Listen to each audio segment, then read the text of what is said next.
Hi, YouTube. We've been, oh, no, I'm not even live yet. I'm saying hi, YouTube, and it's talking to myself. Hi, YouTube.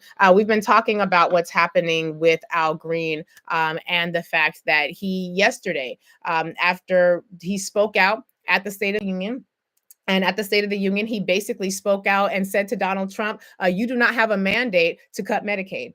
Right. And he said you don't have a mandate to cut Medicaid because Donald Trump was acting as though he actually, in fact, does. And the reason Donald Trump has to act as though he has a mandate to cut Medicaid is because they need to cut Medicaid. They need to cut the social safety net in order to create the room that is necessary for them to have the capacity to make those tax cuts for the billionaires permanent.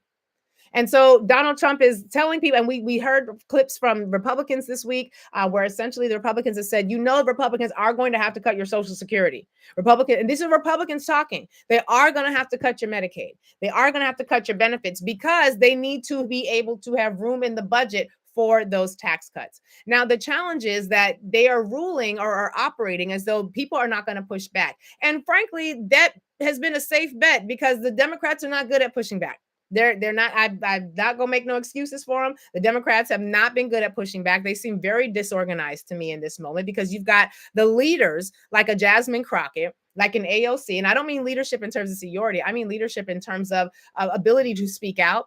Leadership in terms of understanding what's happening in this moment, leadership in terms of I don't care what the rules are, I'm going to stand for what's right. And if you obviously who don't know what the rules are, because even if I'm operating within the rules, you who are in charge, you sit in these gavel positions, Representative Comer, you people who have the gavel right now and who have the power are weaponizing the rules and using them in such ways that it's going to block us out from doing what we need to do. And so you've got real leaders in the Democratic Party, but they're not all in leadership positions. They're not all in leadership positions. And I think some of you got a chance to experience some of that in the town hall. There was a lot of good that came out of the town hall that you got to hear yesterday, but there was also some real challenge there as well. And so when Representative Al Green from the great state of Texas stood up in that hall and said, you do not have a mandate. You do not have a mandate to do this, Donald. You do not have a mandate to cut Medicare. You do not have a mandate to cut Medicaid. It's because he also recognizes that his constituents rely on Medicare and Medicaid. In fact, most of the constituents and most of the poor people in this nation rely on Medicare and Medicaid or some form of Social Security. If you are disabled, you rely on some form of Social Security. So Al Green is standing up and saying, wait a minute, you had you won by 1.49%. You didn't even hit the 50% like mark. You don't have a mandate to do these things. He stands up in the chamber, he holds up his cane, and he's basically shouted out of the chamber by the Speaker of the House. And we talked about this yesterday, and then the marshals escort him out. It was a real missed opportunity because the Democrats should have, in that moment, joined with him. Democrats should have said, are you putting him out? Or should have said, what you ain't finna do is put him out. But what they did was exactly that. They sat there. Some of them had already begun leaving. They had already engaged in their own protests, but there was a lack of a display of unity. And Al Green essentially was the most vocal visual resistance image. I mean, can you imagine what would have happened? How it would have shifted the conversation had he been joined by other people? Had he been joined in that moment by other Democrats who said, what you're not going to do is this, but he wasn't. And instead they missed the opportunity. And yesterday there was a House vote to censure Representative Al Green. And that House vote essentially carried. The vote was 224 to 198. 198. 10 Democrats joined the Republicans to approve the censure motion. 10 Democrats joined with the Republicans to approve the censure motion. After the vote, according to the report, after the vote, as the resolution required of him, Al Green stood in the well of the House chamber while Speaker Mike Johnson read the censure resolution to him. Dozens of Democrats, including many fellow members of the Congressional Black Caucus, surrounded Green in the well and sang, "We shall overcome," in a show of solidarity, as Johnson repeatedly told them to stop and to clear the well. The Republicans are in the chamber yelling, order, order, order. There are two Black Caucus members, Ayanna Pressley, Joyce Beatty, yelling, shame on you. I mean, they going back and forth. And they're doing what they can in this moment. They missed the moment at the State of the Union, but they're doing what they can in this moment. But 10 Democrats, let's talk about those 10 Democrats who all voted to censure Al Green. Now, these are considered moderates. Amy Barra and Jim Costa out of California, Ed Case out of Hawaii, Laura Gillen and Tom Suozzi of New York. Tom, I know you got people on Social Security and Medicaid and Medicare in your district. Laura, I know you got people on Medicaid, Medicare, and Social Security in your district, both out of New York. Jim Himes of Connecticut, Chrissy Houlihan of Pennsylvania. I got words for Chrissy in just a minute. Marcy Kaptur of Ohio, Jared Moskowitz of Florida, and Marie Glusenkamp Perez of Washington. Now, Chrissy Houlihan went on to the Twitter. And on Twitter, she talks about the fact that after she voted to censure Al Green, after she voted to censure him, she then got into a battle, a back and forth with Mike Johnson, MAGA Mike Johnson, the Muppet of the Confederacy. And she says that she got into a back and forth with him because she wanted him to know that I am tired of this both sidesism. You never had a censure vote when it came to Joe Wilson, who yelled at Barack Obama, you lie. You never had a censure agreement or a resolution against Marjorie Taylor Greene or Lauren Boebert for yelling from the freaking State of the Union audience space, or where the congressional seats are, looking like a bunch of howler monkeys. Never had a censure. But the one time a Black man stands up in the well or stands up in the House to speak out against what's happening, and you got a censure for him? But Chrissy Houlihan thought she did something. Like, she thought she ate, as the kids say. She thought she ate because she gets on Twitter. She's like, after I voted to censure my colleague, I then had words with Al Green. Let me tell you something. The Bible says, if you, for those of you who believe in the Bible, I know everybody don't, but if you are hot or cold, God gonna spit you out his mouth, because spit you out their mouth. Because God is transgender. Sorry. God is just as much female as God is male, in my opinion. If you don't like it, whatever. I love it for me. But ain't no way in the world you're going to convince me that God is all man and has the capacity to also create female energy. But so God, being trans, in my perspective, sitting in both and exceeding beyond the binaries, and God will spit you out your mouth when you are hot or cold, when you are lukewarm, rather. If you're not hot and you're not cold, you're lukewarm. That we understand that it says that Desmond Tutu says that when you choose neutrality in the face of oppression, you have sided with the oppressor, Chrissy Houlihan. So don't nobody give a good goddamn that you decided to wag your little finger and have words with Mike Johnson, because you voted for the oppression. You voted to support the agenda of people who are fighting to take away benefits from your freaking constituents. Your constituents who need access to those healthcare programs. And then this performative theatricism that you're doing afterwards, having this manufactured debate with MAGA Mike Johnson, who don't give a good goddamn because he already got your vote, Chrissy. He already got your vote. You're lukewarm, which means you're disgusting. You're not even seasoned. You're like raisins, not even in potato salad. You're like raisins in prune juice. That's how unseasoned you are. And so we had a number of electeds who did indeed stand with Representative Al Green. But here's the challenge. It's not just that. And when I tell you guys that I need you to call your elected officials, because in addition to pressuring them about what it is that we want, we also have to pressure them about the things we don't want. But we also need to call and let them know when they've done something good, when they've done something positive, when they've done something helpful. And so for those of you who believe that you want more elected officials who are fighting for you, when you want more, I was trying to get Al Green's phone number up. I had his number up before, and I typed in call Al Green, and then Al Green, the singer, call me. This song comes up. That's not the one I meant, Google. I was talking about Al Green, Representative Al Green.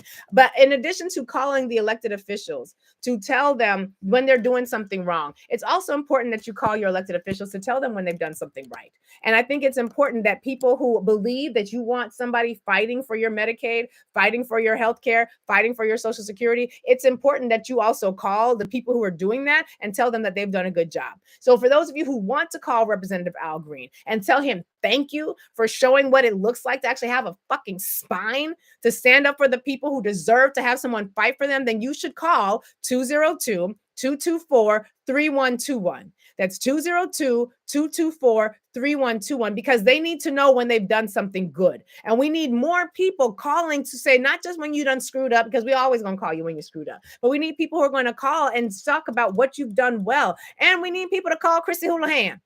Call Chrissy Houlihan. The number I just gave y'all, 202-224-3121. That's the U.S. House switchboard operator. You can call that number. You can get access to any of your elected officials on the congressional side, and they will patch you right through to their office. So you should call 202-224-3121. Ask to speak to Representative Al Green's office and tell him thank you. Tell him we appreciate you doing what was necessary to stand up, being exposed to being censured, being exposed to having your committee assignments stripped from you. We appreciate you. We thank you. And we want more of that. Please continue doing doing that work. And then call all these whiny ass, limp, lelly, yelly, bellered, liver lily, limp, flaccid, weak, non-erection having. And by erection, I mean electoral erection. But Ed Case of Hawaii, Amy Barra of California, Jim Costa, California, Laura Gillen of New York, Jim Hines of Connecticut, Chrissy Houlihan of Pennsylvania, Marcy Kaptur of Ohio, Jared Moskowitz of Florida, Marie Glusenkamp Perez of Washington, and Tom Suozzi in New York. Call them and tell them you suck. And that bullshit that you pulled voting against Al Green for being the one man who was going to stand up in that space of all this. Sorry. I'm trying to minimize how I'm saying it.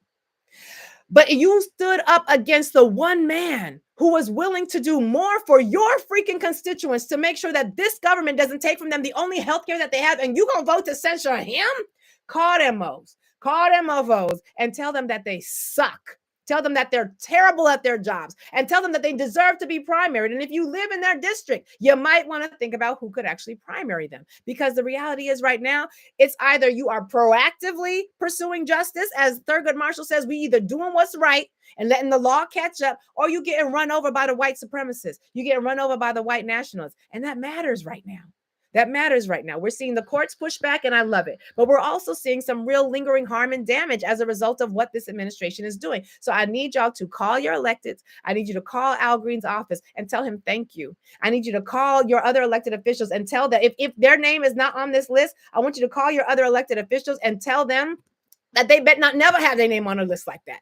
Make sure that they know unacceptable, will not tolerate it. It is unbecoming of somebody in your position for you to engage in this way, especially when your people's health care is on the line. When your people's health care and ability to sustain themselves, it's bad enough they're trying to take dental care out of Medicaid. So you're going to have a whole lot of hay chewing, tobacco spitting backwoods people who can't stand my black ass, who ain't even going to have teeth to chew the hay with. But they're going to be able to cuss me out by name, but they ain't going to have the teeth to chew with. And I am even concerned for them and their backwoods hillbilly asses. So we're in a moment right now where heroes, when they step forward, we got to support that. When people are doing what's right, we got to support that. And when they're doing what's wrong, we got to damn that. And that brings me to another point I want to make. I got a letter, an email from one of you. And I don't get a chance to go through all the emails because frankly, I got 11 email accounts and we got a lot going on. But I got an email this week from somebody who I'm not going to say their name, but they called it, the subject matter was betrayal of Congressional Black Caucus and Black media. I'm like, oh, what happened? What you got to talk about? So they say, hi, Lurie, I trust you're in good health and spirits. The Democrats raise hell for everybody but us. And this is I guess this is the title of a YouTube video that they want me to watch from a YouTuber who goes by Professor Black Truth. I'm not familiar with that professor, but this is who they cited in the email. And they want me to watch the email. But they go on to say the following. How do you not hold the CBC accountable and Democrats? One, Asian crime bill. Blacks are the most victimized by hate crimes by a huge margin, but Dem and GOP voted unanimously. Not one CBC member stood up and said, wait a minute, and neither did you, talking about me. Okay. Help me to understand how you love us so much again. Biden promised the Presidential Police Accountability Commission while running after the George Floyd murder. He dropped it like a hot rock after getting elected. Once again, you, talking about me, and the CBC sat silent. I'm like, sir, you clearly do not listen to this show. You clearly do not listen to this show, because one thing that frequently happens is I get in trouble with the audience for criticizing the Democrats too much. And they go on to basically say essentially a whole bunch of things that the CBC did and did not do. I want to make this clear. Whether it's the members of the Congressional Black Caucus, whether it's the members of the Democratic Caucus, whether it's the members of the Republican Caucus, you don't have to like these people. These people are not your friends. I don't like most of them. And the ones that I do like, I like them to the extent that they are useful for my community. You have to get into a realization that these folks are seeking power. They are elected, and some of them do a very good job. Others of them, not so much, like the 10 Democrats that I just pointed out. We have to be clear that they are tools for us to use.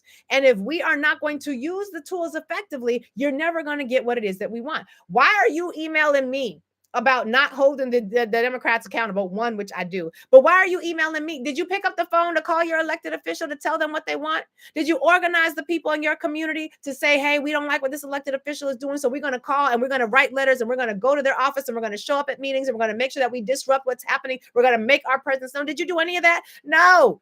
Your ass sat down and typed an email and felt like you were speaking to somebody in a position of power and authority. Now, I do have power and authority, but not over this. I want us to get out of the emotions of assessing power. It is I need us to take, because we are a very emotional community. I love it. I think that's one of our superpowers. But when it comes to power and process and this sort of thing, we don't have time to be so wrapped up, tied up, and tangled up in our emotions that we are not doing the work of being clear about how to use power.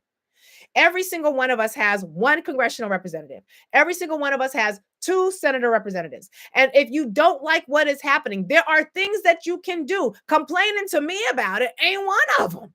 It's just not. And so this person goes on, they go on and on and on and talk about who's silent here, who's silent there, and CBC this, CBC that. The Congressional Black Caucus is a body of elected officials that is considered to be what is it, the conscience of the Congress is what I believe is the phrase that they're used to describe themselves. But they are human beings who have been hired by you, the voters. And actually, the way this email reads, I don't know if this person is a voter or not. They are people they are employees of the people. If you don't like what they're doing, fire them. If your boss don't like what you're doing, you don't just get to sit in that position. Your boss is going to have evaluations. They're going to know what's happening. They're going to write you up. They're going to pay attention, and they're going to ultimately fire you. Sometimes you might not even get all them intervening steps. You might just get fired at the first instance, the first infraction. Stop. Let me not wag a finger. We have to be clear about the fact that these are simply tools. These people are not our friends. You might be friends with them, but they, in their official position, they are tools that we must use, which is why, again, I'm going to encourage you to download the Indivisible Guide. We're going to come back to that. We got another conversation of that happening, but we have to be clear about how to use them in their position to get what we want. And then we have to understand the limitations on what they can possibly do. The Democrats don't run nothing right now.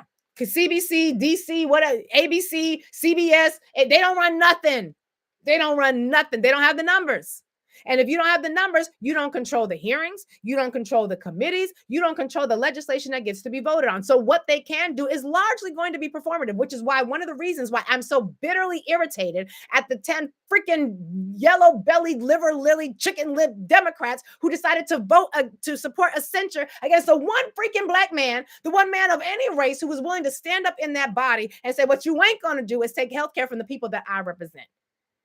So let's be effective in our outrage. Let's be proactive in our outrage. And let's do the things like calling out the ones who need to be called out, and then get on the phone and call the 10 of them that you need to be cussed out, and cuss them out respectfully, as the kids say. But then also do the work of supporting those that are showing up. And you don't have to like everything I don't know all the legislation that Al Green has been a part of. I don't know all the moves that he's made electorally. I don't know if I would agree with all of them or disagree with, but I know when they do something right, that's when you got to act. And when they do something wrong, that's when you got to act. Emailing me, a radio host who's in New York, dealing with New York legislator, because like Tom Swazi and the other one from New York, I got something for y'all. But dealing with me, like, why are you emailing me? Did you email your elected officials? Because you emailing me about them. What I'm supposed to do about that? We have to be a little more sophisticated in how we're maneuvering right now, because the kindergarten levels of political assessment and analysis is not helping anybody. And in fact, it's hurting us more than it's doing anything else. And it doesn't have to be that way, but it does require discipline. It does require that we're willing to do the work. And for a lot of folks who said, I ain't trying to call, I ain't doing this. Okay, well then you got somewhere else to go. You ain't trying to be in politics. You got somewhere else. You got somewhere else to live. You got somebody else that's going to provide you with school situation and with education and with healthcare and mail and transportation and cleaning your trash, cleaning the water. You got somebody else that could do that? Because if not, this is where you at. Now, to be clear, if you are able to do the following, then you don't need this political system. If you're able to do the following, you don't need to vote. You don't need this political system. You don't need to pay attention to nothing that I said. If you can do the following, this is how you know whether or not you need to elevate your political engagement. If you can feed yourself, if you can clothe yourself, if you can clean the air that you breathe, if you can clean the water that you drink, if you can provide your own mail and communication system, if you can provide your own satellite communication system, if you got your own satellites, if you got your own transportation system, if you have your own street paving system, if you have your own healthcare system, you got your own education system where you can pay not just the student, you have the students, not just the 10, and the patients not just get healthcare, but you can pay the doctors, you can pay for the tests, you can pay for the education, the curriculum, the discipline program. If you can do all of that, then you're right. You don't need to vote. You don't need to be worried about elected officials. You don't need to be thinking about the interplay between power and the dynamics and who's got the numbers. You don't need to do none of that because you are wholly independent. And you should let all of us know where you at because we should be able to come because you got this thing that you got it.